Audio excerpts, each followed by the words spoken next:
Hello, and welcome to Agrosa Physics. Today is day 83, and what I'd like to discuss today is standing waves and instruments.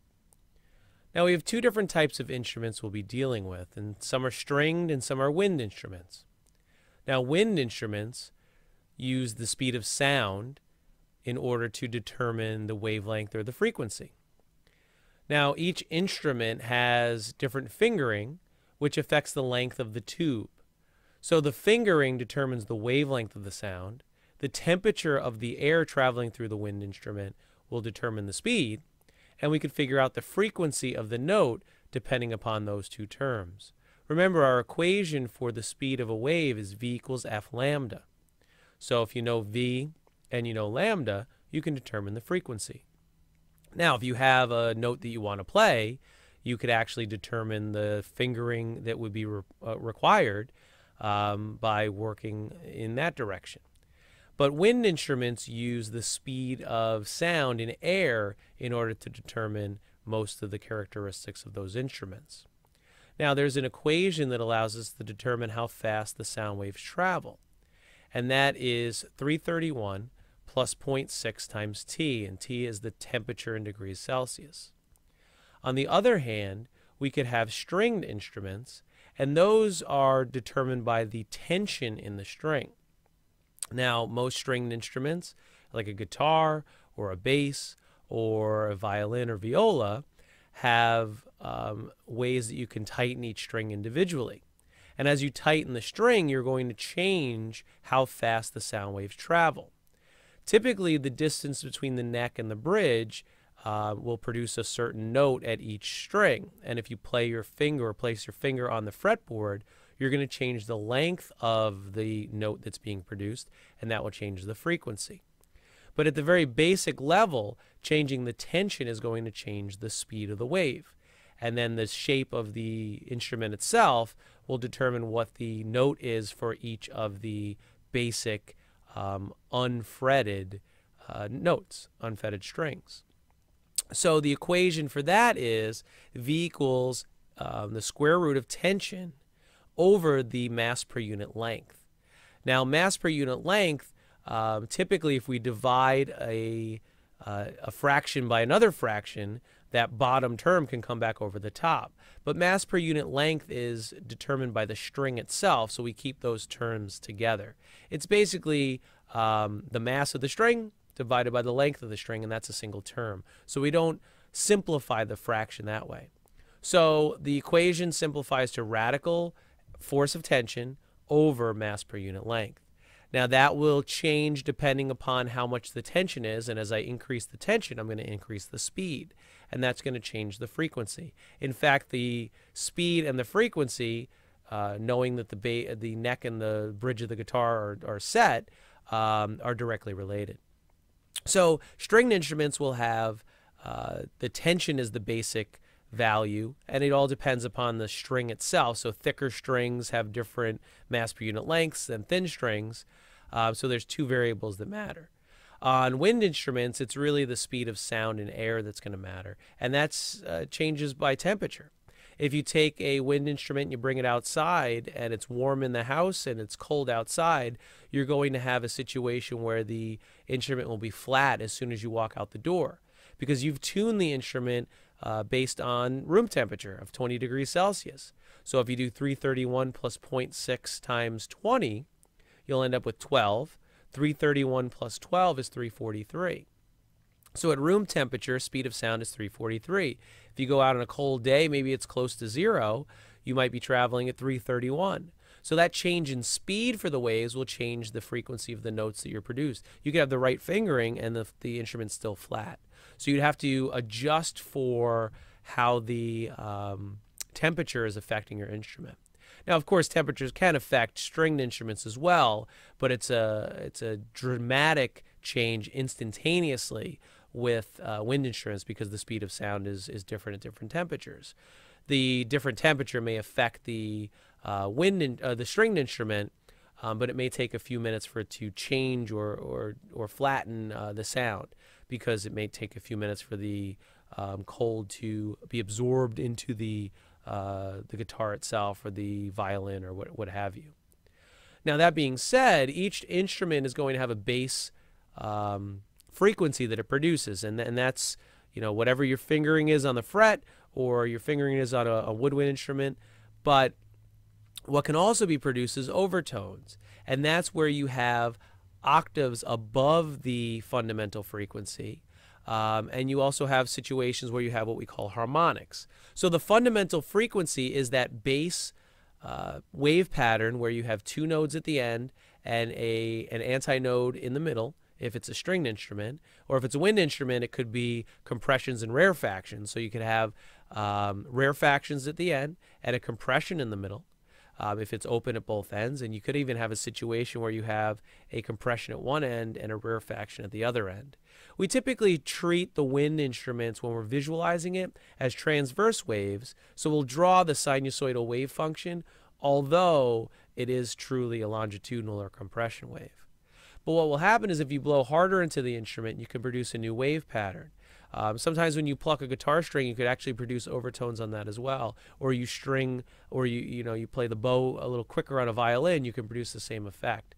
And what you'll have is the fundamental frequency and octave higher harmonics. Now, the terminology for the fundamental frequency, we call it the first harmonic. Then you have the second harmonic, which is the first overtone, the third harmonic, which is the second overtone. And each pattern is produced with different waveforms. Now, I like to use the harmonics because that tells me for a stringed instrument how many antinodes you have. So the first harmonic will have one antinode, the second harmonic will have two, the third harmonic will have three, etc. And what you're doing is you're changing the octave each time. An octave is 8 notes apart and produces the same note, just one octave higher.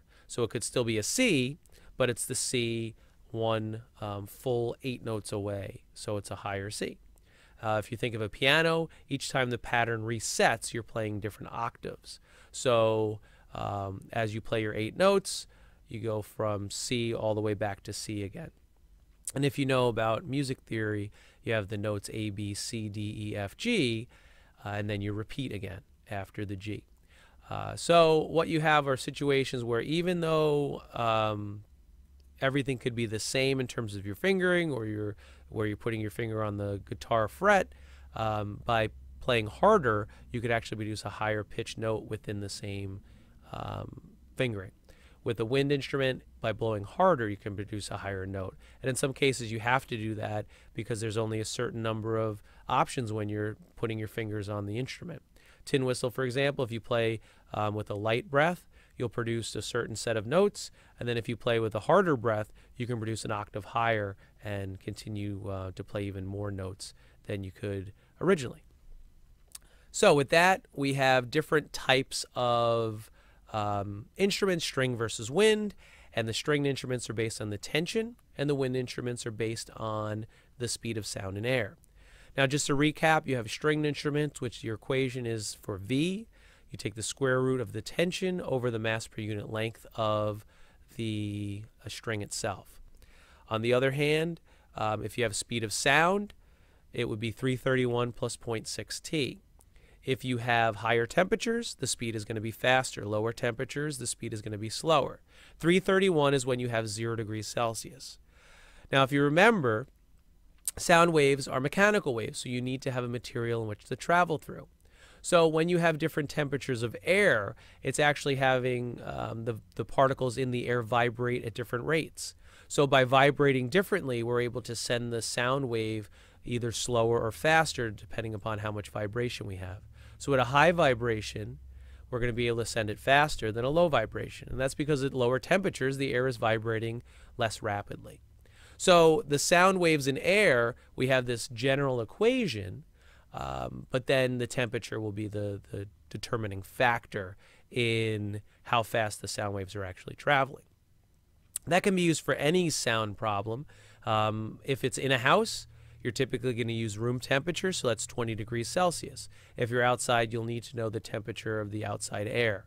And in some cases that you may have Fahrenheit and have to convert to Celsius. But our base unit is going to be Celsius for the T, which is measuring temperature. Now, to look at a fundamental frequency, we have a situation in this slide where you have your two nodes. This simulates a guitar string. It could even simulate a wind instrument as well, where you have open ends on both. The only difference would be instead of nodes at the open ends, you're going to have antinodes. And when you have antinodes, those are going to be the expansion areas instead of the compressions. Now, when you have the length, because it's a half a wavelength, the equation L for the length between the bridge and the neck is 1/2 of lambda. And that is the fundamental frequency. If you look at more harmonics, what you'll have is 2, 3, 4, or 5 for the different harmonics, and that will affect how often you have an antinode in the pattern. Now, the base equation is 1/2 lambda for L. Well, if it's the second harmonic, it would be 2/2 lambda, or 3/2 lambda, or 4/2 lambda. And what you can actually do is, depending upon the length of the instrument, you could determine what the wavelength of the sound will be. If you have the fundamental frequency, which is our most basic, you would just use the length, multiply it by 2, and that would get you the wavelength. Because remember, the difference between two nodes is a half a wavelength. Difference between two antinodes is also half a wavelength. So this shows different harmonics for the stringed instruments. On the other hand, as I said, if we have open ends on both sides for a wind instrument, you have antinodes and it produces the same wave pattern. L is 1/2 lambda. And what you'll do is have higher harmonics, and that will produce different wave patterns. So it will be 2/2 or 3/2 or 4/2 lambda, depending upon the wave pattern. But remember, this is just a simulation. Although we draw it with a sinusoidal wave pattern, it is a compression wave, and it is compressions and rarefactions, or compressions and expansions. The one issue you would have is if you had a closed end and an open end at the other. And if you think about an organ in a church or a cathedral, you can have a situation where the pipes are open or closed, and depending upon your baffles and your dampers, you can change whether or not that's open or closed. Well, that could produce different wave patterns even with the same pipe. So if I had a closed end pipe, this is also the situation if you blow across a soda bottle. So if you had a Snapple bottle or a soda bottle, you could blow across the top of that, and that's the same situation where you have a closed end at the bottom and an open end at the top. The problem with this is it's only going to produce odd harmonics. So it's going to produce 1, 3, 5, 7 harmonics. You can't get the even numbers. And that's because at one end you have to have a node. You can't have air vibrating past the closed end. So if you think about the bottom of the bottle, it can't change where it is. So you can't have air going, expanding at that point. It's always going to compress at the bottom of the bottle. Same thing if you have an organ in a church. If you close the end, all the air that's trying to vibrate at the bottom is going to push at the bottom and produce a node. So you're not going to have any motion. So what you end up having is a quarter wave pattern. So at the first harmonic, you're going to have a quarter wavelength, so 1/4 lambda. Then you're going to have 3/4 lambda for the second harmonic, and 5/4 lambda for the third, and 7/4 lambda for the fourth. And it will keep going up 1, 3, 5, 7, 9. The bottom number of the fraction is always going to be 4, and you'll have a situation where you can figure out what different overtones or harmonics can produce with a closed-end instrument. Organs that aren't closed at the bottom would be considered an open end, so you'd have the 1, 2, 3/2. But if you close one end, it becomes 1/4, 3/4, 5/4, and 7/4. Very confusing if you just think about it. This is not something you'd have to memorize. This is something that is a little more supplemental. And I think it's important for us to understand it because many students in my classes play instruments, either wind or string. Most people have played some instruments over the course of their life, even if they don't play it in high school.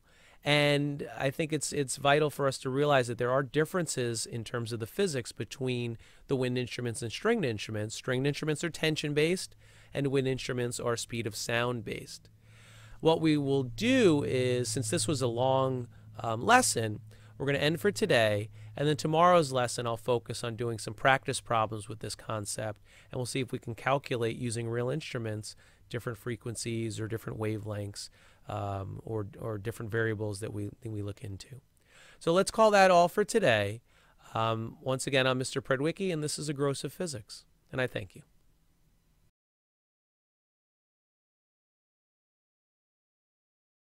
Well, what I have here is my son's ukulele, and if I pluck a string, what will happen is that will produce a standing wave on the string.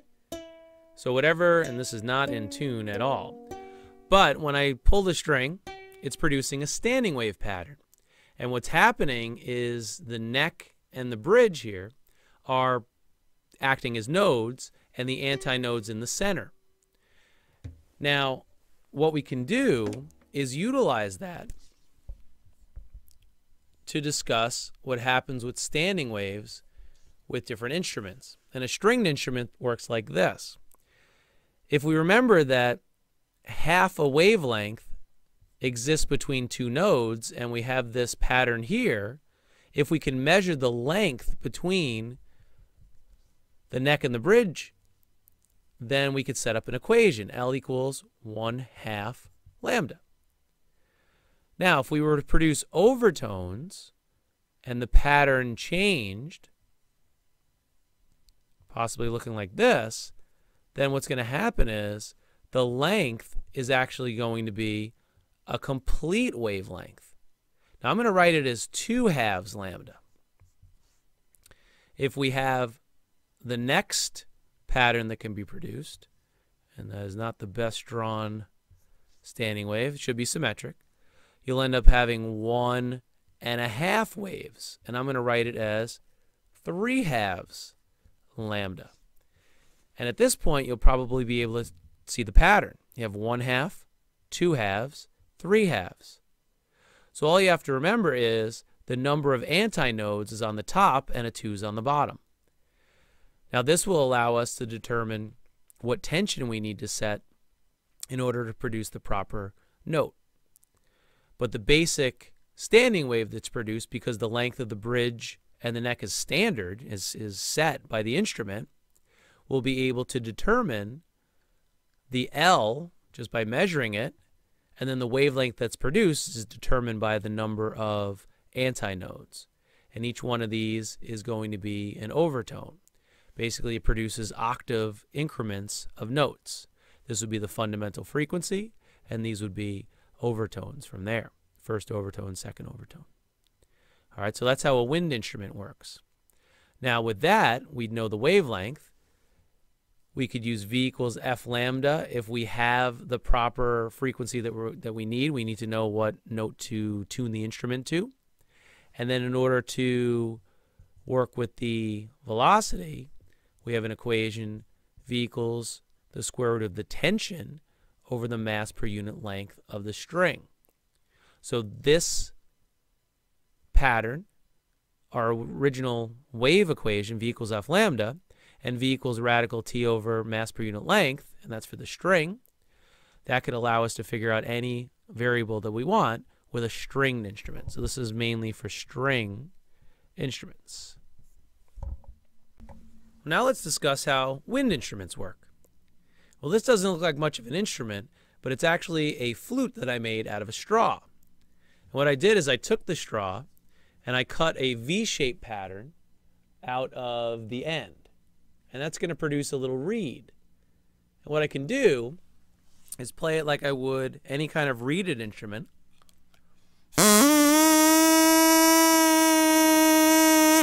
And that will produce a standing wave within the flute itself.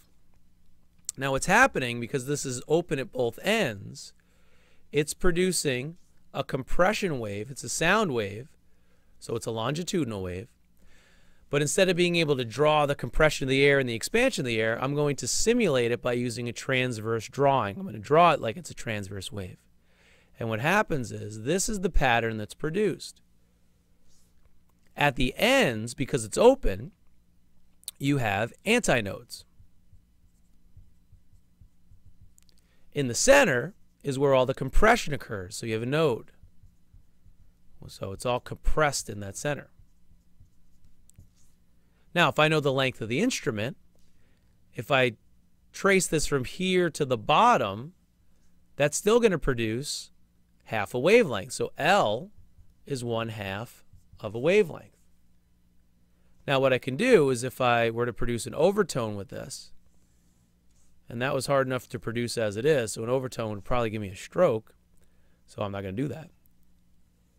Here's the pattern that would be produced. And if I start from here, I could trace, look at that, one wavelength. So L is 2/2 lambda again. And to make one more overtone, I should have quit while I was ahead because it's going to be hard to draw. I'm going to go like this, and like this, and like that. Not the best, but this will produce L equals 3/2 lambda. Now, knowing the length of the instrument, I could figure out what the fundamental frequency is and the first and second overtones. But unlike the stringed instruments, the speed is determined not by the tension, but by the speed of sound in air.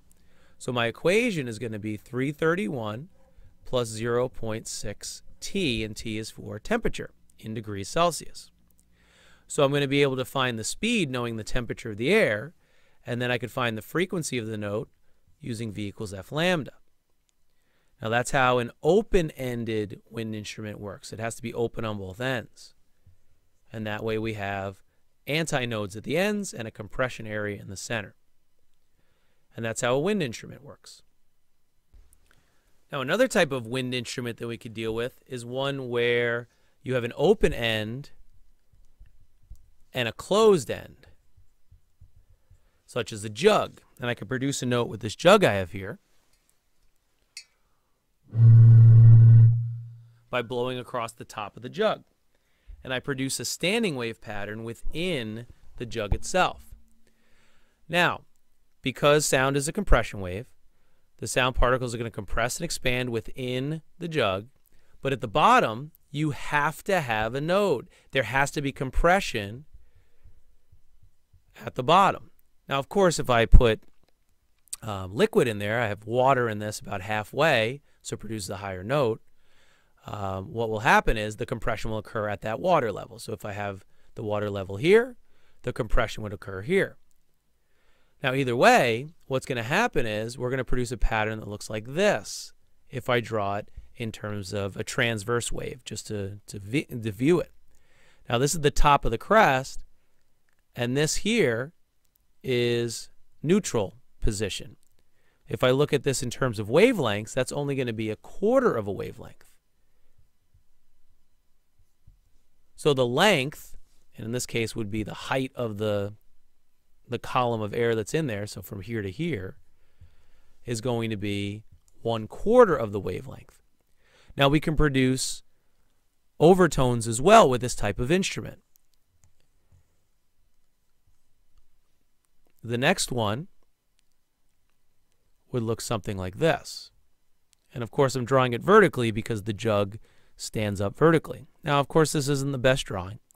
However, if I look at this, I go from rest to the top of a crest and then down to the bottom of a trough. Now that's not a full wavelength. That would end up about here, but instead it becomes 3/4 of a wavelength. Now that's the first overtone. Now you'll notice the pattern isn't the same as before. It's not a half on the bottom, it's a 4. And they don't go up sequentially. In fact, the way it works is you go up by odd numbers. So you have 1, 3, 5, 7. So the pattern is L equals 1/4 wavelength for the fundamental frequency.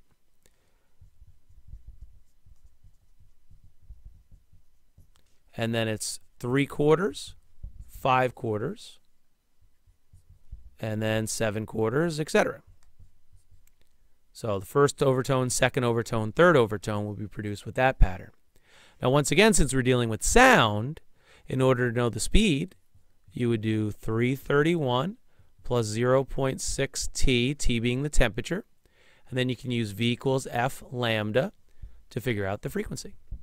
And we'll do a sample problem of that tomorrow.